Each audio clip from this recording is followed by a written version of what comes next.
It was first versus second in Serie A, Gab, this weekend. And Napoli gets another 3 points away to Atalanta. This was a serious trap game. Great. It was a serious trap game because you knew Atalanta were going to go out of the gates a million miles an hour. No game in midweek, whereas Napoli would travel to Anfield, of course. They take the lead. Ademola Lookman, who's been phenomenal, by the way. Osimhen giving the penalty.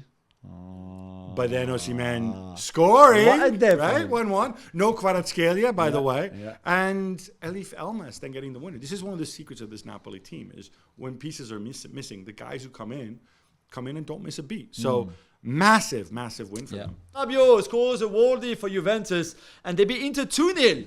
Gab, is their life in Allegri yet? So, all right, pros and cons. Yeah. I thought Inter dominated the first half. They had a lot of chances. Denzel Dumfries missing. Come on. There might have been Barrera, might have been offside, but still, he has to score. Yeah, you still put it away, right? Yeah. What I like about Allegri, also because everybody's injured, is like, look, he actually started Miretti and he started Fagioli, who scored the goal that made it 2-0. And hey, maybe Nicky Beans, as we like to call Nicola Fagioli, will stick around in the starting lineup. Miretti certainly should. Yeah, Obviously, he had Vlahovic, had a lot of guys out.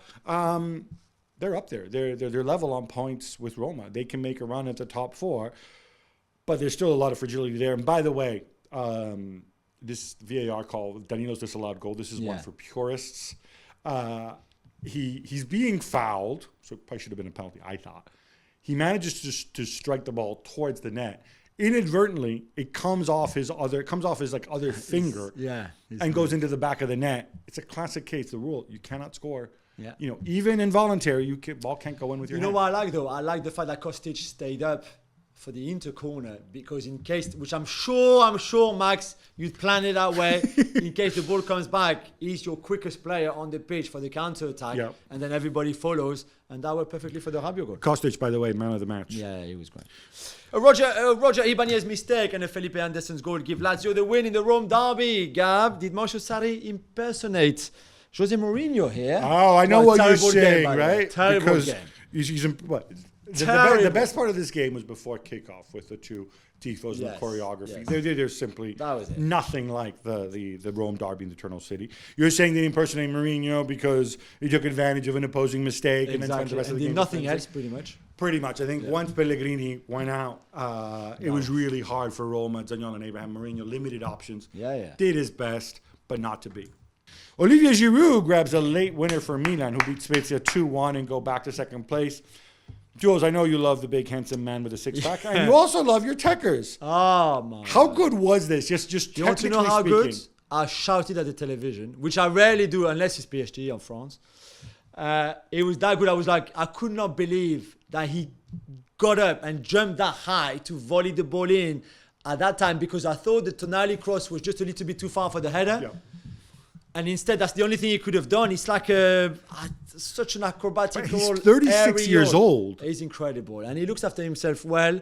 He's got, at the moment, I think he didn't score for 8 goals. He didn't score for 8 games, before the breaks against Salzburg or something like that, or the game before maybe. And now he's on this run. He wants to go to the World Cup. He's going to go now. I think he convinced Deschamps to take him, which was not that obvious even 3 weeks ago.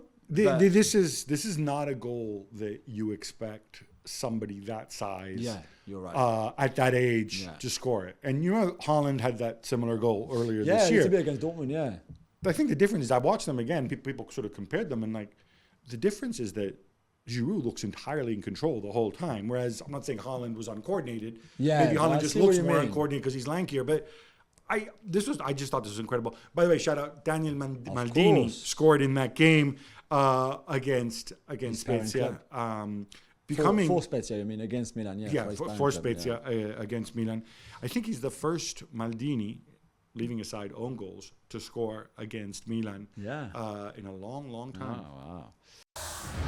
Well, thank you very much for watching ESPN on YouTube. For more sports highlights and analysis, be sure to download the ESPN app. And for live streaming, premium content, and let's not forget as well, ESPN FC 7 days a week. Subscribe to ESPN Plus.